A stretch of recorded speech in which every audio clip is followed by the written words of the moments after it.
Top quality और consistent performance के लिए सिर्फ सिल्वर पंप नाम याद रखना। અમરેલીમાં ફરી એક વખત ખાખી પર કલંક લાગ્યો છે। નરાધમ પોલીસ કર્મીએ જ બાળકી પર દુષ્કર્મ આચર્યાની ઘટના બની છે।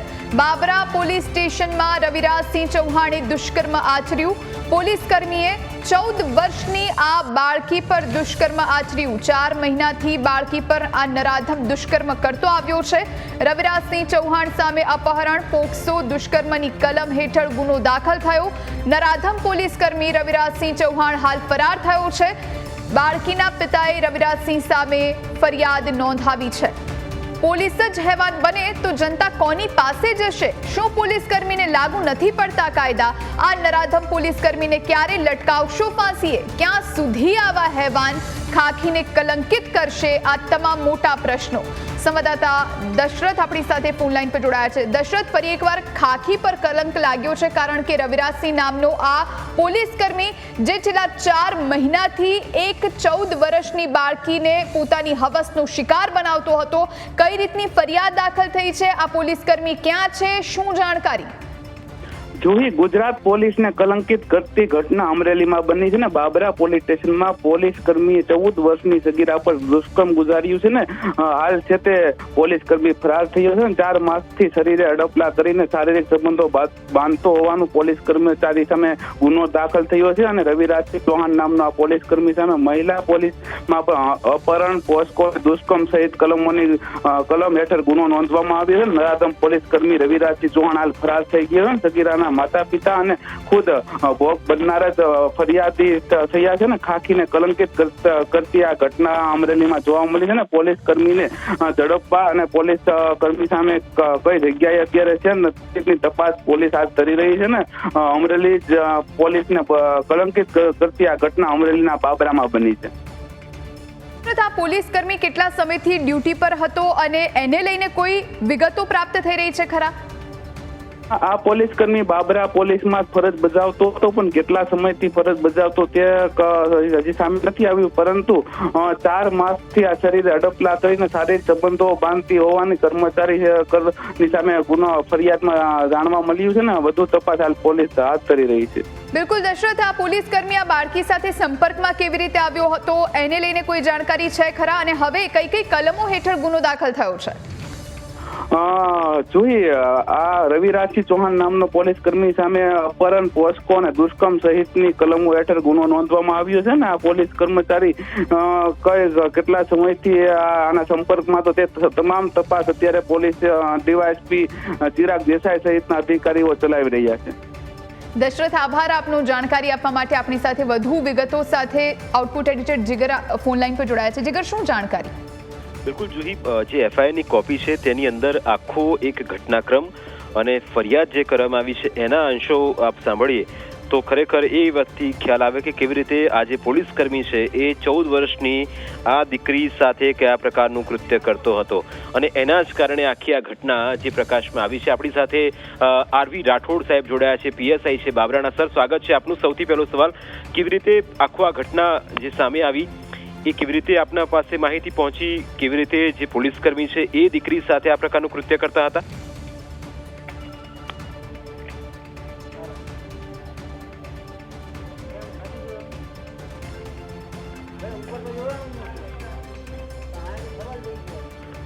તો સર, આપણી સાથે વાતચીત કરી છે થોડી વારમાં, પણ જુહી વાત અહીં એ હતી કે ઉંમર 14 વર્ષ છે દીકરીની। બિલકુલ જીગર, આપણી સાથે જોડાયા છે એસપી। સૌથી પહેલો સવાલ, આખી ઘટના કેવી રીતે સામે આવી? કેવી રીતે આ પોલીસ જે કર્મી છે એ 14 વર્ષની દીકરી સાથે આ પ્રકારના દુષ્કર્મ કરતો હતો? સર,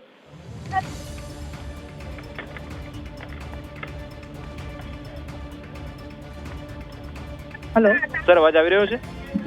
હા, આવી રહ્યો છે। હું તમને પોલીસ સ્ટેશનના નંબર આપું છું, ત્યાં વાત કરી લો ને। હું કામમાં છું એક। ઓકે, તો ફરીથી તેમની સાથે સંપર્ક કરીશું। પણ અહીં અપડેટ એ છે કે એફઆઈઆરની જે કોપી છે અને જે હકીકત છે એ રીતે સામે આવી છે જોઈ કે જે પોતે પોલીસ કર્મી છે એ ફરિયાદી એટલે કે ભોગ બનનાર તેના મમ્મીને હેરાન અવારનવાર કરતો હોવાની પણ ફરિયાદની અંદર ઉલ્લેખ છે। ધમકી આપતો હોવાનો ફરિયાદની અંદર ઉલ્લેખ છે। આ ઉપરાંત જે ભોગ બનનાર છે એના વાલીપણામાંથી પણ અપહરણ કરી લઈ જવાની ફરિયાદ પણ અહીં નોંધવામાં આવી છે અને મરજી વિરુદ્ધ એક પણ એક વખત શરીર સંબંધ બાંધી બળાત્કાર કરી અને આ ફરિયાદની અંદર ઉલ્લેખ કરવામાં આવ્યો છે. બીજું કે અવારનવાર સ્નેપચેટમાં આ વાતચીત થતી હોવાની રજૂઆત એક કરવામાં આવી છે. ફરિયાદી દ્વારા આ વાતનો પણ ઉલ્લેખ કરવામાં આવ્યો છે અને કહેવામાં આવ્યું છે કે સ્નેપચેટ જેના માધ્યમથી વાતચીત કરતા હતા, ભોગ બનનાર જેની મરજી વિરુદ્ધ શરીર સંબંધ બાંધ્યા હોવાની પણ એફઆઈઆરની અંદર ઉલ્લેખ છે. આ ઉપરાંત જાતીય હુમલો તથા ગંભીર પ્રવેશ જાતીય હુમલો તથા જાતીય હુમલો કરી ગુનો કર્યા હોવાની પણ બાબતનો ઉલ્લેખ કરવામાં આવે છે. તેમણે આ સાથે આરોપી જે પોલીસ સ્ટેશનમાં ફરજ બજાવતો હતો, પોલીસ કર્મચારી હોય અને એની સામે પણ હવે વિઝિટેશનને બનતો હોય, એટલે આખા ઘટનાક્રમની હવે તપાસ એ થઈ રહી છે જોઈએ કે કેવી રીતે આ પોલીસ કર્મીની ભૂમિકા એની સાથે શંકાસ્પદ જે હકીકતો હતી એ અને એની અંદર જેટલા પણ તપાસના તથ્યો હવે સામે આવશે એના પરથી એટલું ચોક્કસ સ્પષ્ટ છે કે કેવી રીતે આ પોલીસ કર્મીએ 14 વર્ષની દીકરી સાથે આ પ્રકારનું કૃત્ય કર્યું. ચોક્કસ એક નિંદનીય ઘટના. જ્યારે પોલીસ કર્મી કે જેને રક્ષા કરવાની જવાબદારી હોય, જે રખેવાળ હોય, એ જ રખેવાળ જ્યારે આ પ્રકારના કૃત્ય કરે તો ચોક્કસ એના ઘેરા પ્રત્યાઘાતો પડે અને એની જ અસર અત્યારે આપણને જોવા મળી રહી છે. કારણ કે તમે જુઓ કે સમાજની અંદર પ્રશ્ન એવો ઊભો થાય કે જે આ પ્રકારની દીકરીઓ હોય, મહિલા અગ્રણીને પણ ફોનલાઈન પર જોડીશું અને તેમની સાથે પણ વાતચીત કરીશું અને ત્યાંના ધારાસભ્ય સાથે પણ વાતચીત કરીશું. કારણ કે અમરેલી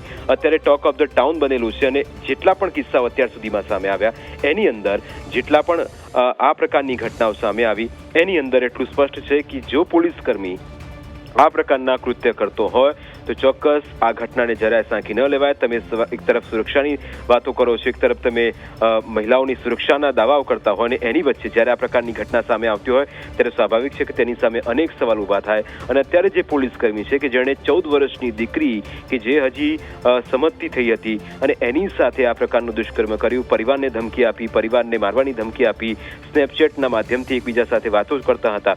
આ સાથે તપાસ દરમિયાન એ પણ વિગતો સામે આવી રહી છે કે અત્યારે આખા ઘટનાક્રમની અંદર તપાસ તેજ કરવામાં આવી છે અને એની અંદર જેટલા પણ ઇનપુટ્સ મળશે એના આધારે આ પોલીસ કર્મીની મુશ્કેલી વધશે. હકીકત એ પણ સામે આવી રહી છે કે છેલ્લા કેટલાય સમયથી આ સ્વજનના જે પરિવારની દીકરી છે એમને પણ હેરાન પરેશાન કરવામાં આવતા હોવાની પણ વિગતો સામે આવી છે. કારણ કે અમરેલી અને અમરેલીની આસપાસના જેટલા પણ વિસ્તારો છે ત્યાં જો આ પ્રકારની ઘટનાઓ બનતી હોય, જો એ ગ્રામ્ય વિસ્તારોની અંદર જે પોલીસ કર્મી હોય, જે લોકોની સુરક્ષા કરતા હોય, જે ગુનેગારોથી લોકોને બચાવતા હોય, એ જ પોલીસ કર્મી જો આ પ્રકારના કૃત્ય કરે. અને આ તસવીર એ રવિરાજસિંહ ચૌહાણની કે જે ખાખીનો તેણે રોફ બતાવ્યો, ખાખીના તેના દમ પર તેણે ધમકીઓ આપી, ખાખીના દમ પર તેણે એમ કહી બતાવ્યું કે હું ખાખી વર્દી પહેરી છે, મને કોઈ કંઈ નહીં કરી શકે. તો આ કાયદો છે, કાયદો કોઈને છોડતો નથી. અને આ જે પોલીસ કર્મીનું નામ છે એ રવિરાજસિંહ ચૌહાણની ચોક્કસ મુશ્કેલી વધશે. બાબરા પોલીસ સ્ટેશનની અંદર આ રવિરાજસિંહ ચૌહાણ ફરજ બજાવતો હતો અને એના આધારે પણ અત્યારે જે ઘટના છે એ પણ સામે આવી રહી છે. એટલે ચોક્કસ એક ખૂબ જ ગંભીર પ્રશ્ન અને સવાલ અહીં ઊભા થાય સુરક્ષાની અંદર. કારણ કે તમે જુઓ કે જે વિસ્તાર અથવા તો જે વિસ્તારની અંદર આ જે પોલીસ હતો તે ફરજ બજાવતો હતો બાબરા પોલીસ સ્ટેશનની અંદર અને એ 14 વર્ષની દીકરી સાથે જ્યારે આ પ્રકારનું કૃત્ય કરે તો જરાય અને સાંખી ન લેવાય. આપણે અત્યારે સ્થાનિક ધારાસભ્યોને પણ સતત સંપર્ક કરી રહ્યા છે, મહિલા અગ્રણીઓ સાથે પણ વાતચીત કરવાનો પ્રયત્ન કરીશું અને એ સમજીશું કે તમે સુરક્ષાના જે દાવા કરી રહ્યા છો અને જે સુરક્ષાની જવાબદારી પોલીસ કર્મીના હાથમાં હોય અને એ જ પોલીસ કર્મી જ્યારે 14 વર્ષની આ માસૂમ દીકરી સાથે આ પ્રકારના કૃત્ય કરે તો તે કેટલું વ્યાજબી ગણાય. પરિવાર અત્યારે દુઃખી છે, વ્યથિત છે. કારણ કે તેમને આ પ્રકારની ઘટના બનતા એક તો તેમના પરિવારની અંદર ચિંતાનો માહોલ છે. દીકરી એ હતપ્રત થઈ ગઈ છે, કંઈ પણ બોલવા તૈયાર નથી કારણ કે એ પણ ડરેલી છે. પણ બીજી તરફ આ એ પોલીસ કર્મી જેનું નામ રવિરાજસિંહ ચૌહાણ છે અને આ પોલીસ કર્મીએ કેવી રીતે એ 14 વર્ષની દીકરી સાથે જે કૃત્ય કર્યું એની અત્યારે અમરેલીની અંદર નિંદા થઈ રહી છે. સવાલ એ છે કે અત્યારે આખી ઘટના બની પણ કોઈ પણ ધારાસભ્ય ફોન ઉપાડવાની તસ્દી લેતા નથી. તમામ ધારાસભ્યના ફોન રિસીવ કરવા માંગતા નથી. એ કોંગ્રેસ હોય, એ બીજેપીના ધારાસભ્ય હોય કે પછી કોઈ પણ રાજકીય પક્ષ સાથે સંકળાયેલા નેતાઓ હોય, તેમને સતત ફોન લગાવવાનો પ્રયત્ન કરી રહ્યા છે પણ તે ફોન નથી ઉપાડતા. એટલે સ્વાભાવિક છે કે સવાલ અહીં એ સુરક્ષાનો છે અને જ્યારે કોઈ આ જ મુદ્દે કોઈ ખોલીને ન બોલે તો એનો પ્રશ્ન એ થાય કે તમે પણ આવા લોકોને છાવરો છો. પોલીસ કર્મીએ દુષ્કર્મ આચરતા અત્યારે આ ઘટના પ્રકાશમાં આવી છે. અમરેલી પોલીસને કલંકિત કરતી આ એક ઘટના કે જેના ઘેરા પ્રત્યાઘાત અમરેલી અને આસપાસના વિસ્તારમાં પડી રહ્યા છે. નરાધમ પોલીસ કર્મીની કરતૂત પર બોલવાથી જાણે નેતાઓ ભાગી રહ્યા હોય તેવું પણ અત્યારે જોવા મળી રહ્યું છે. શોભનાબેન રાવલ આપણી સાથે જોડાયા છે. બેન, સ્વાગત છે આપનું. સવાલ સૌથી પહેલો એ કે જે પોલીસ કર્મી અથવા તો જે પોલીસ કર્મીની અંદર આપણે એમ કહીએ કે સુરક્ષાની જવાબદારી તમારા શિરે છે, તમે રખેવાળ છો, અને એ જ પોલીસ કર્મી 14 વર્ષની એક માસૂમ દીકરી સાથે દુષ્કર્મ કરે, કેટલી ગંભીર ઘટના. હેલો છે હેલો અવાજ આવી રહ્યો છે બેન? હા, આવી રહ્યો છે. બેન, બાબરાની અંદર એક પોલીસ કર્મી છે જેણે 14 વર્ષની સગીરા પર દુષ્કર્મ આચર્યું. 14 વર્ષની દીકરી છે, એ હજી તો સમજતીથી હતી, અને એ પોલીસ કર્મી કે જેની જવાબદારી છે રખેવાળી કરવાની, લોકોની સેવા કરવાની, ગુનેગારોથી બચાવવાની, એ જ પોલીસ કર્મી ખાખીના વેશમાં આ રીતે શૈતાન બનીને 14 વર્ષની દીકરીને પીંખી નાખવાનો પ્રયત્ન કરે, કેટલી ગંભીર ઘટના. 100% આના માટે તો ખરેખર રાજ્ય સરકારે અને હોમ ખાતાએ એની સામે 1001% હર્ષસંઘવી આપણા જે સુરક્ષાના અને હોમ ખાતાના જે હર્ષસંઘવી છે એ 100% આની સાથે પગલાં લેશે. કડકમાં કડક એને સસ્પેન્ડ કરશે ને એને સજાને લાયક એને સજા આપશે. બીજી વસ્તુ છે કે જો એક પોલીસ કર્મી થઈ એને સમાજની રખેવાળી કરવા માટે આપણે મૂક્યો હોય, એને ગવર્મેન્ટે મૂક્યો હોય, સમાજે મૂક્યો હોય, અને એ સમાજને જો એ કોરી ખાતો હોય તો એક શરમજનક વસ્તુ છે. અને આ 14 વર્ષની દીકરી એની શું દુનિયા જોઈ છે એ પણ એને આ શું એને કર્યું એ પણ એને ભાન નહીં હોય કે અથવા એ સભાન અવસ્થામાં થઈ ગયો છે અને એને આ દીકરી સાથે આટલું કર્યું છે. અને આપણા માટે બહુ શરમજનક વસ્તુ છે. જો આવો બનાવ બને તો આપણા ગુજરાત માટે તો એ ઘટના ખરેખર શરમજનક ઘટના બની છે.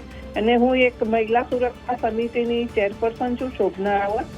પણ હું એમ કહું છું કે આવા કર્મી સાથે સખતમાં સખત એને સજા આપવી જ જોઈએ.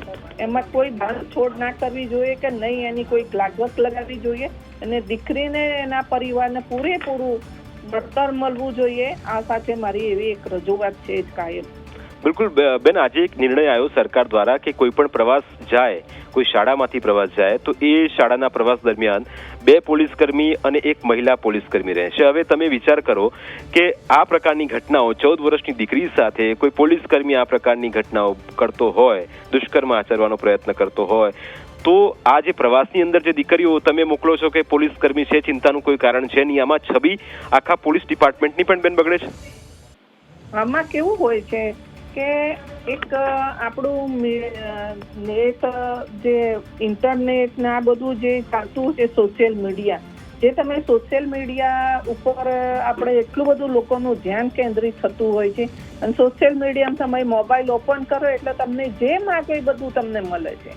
એક આ આપણો સમાજ બગાડી રહ્યું છે. સોશિયલ મીડિયામાં ખરાબ વસ્તુ થઈ રહી છે, અને એ માણસ આ એની 14 વર્ષની દીકરી ઉપર હવસ સંતોષવાનું આ એને કારણ કર્યું છે, અને જે એને બનાવ બનાવ્યો છે એ ખરેખર ખરાબ છે.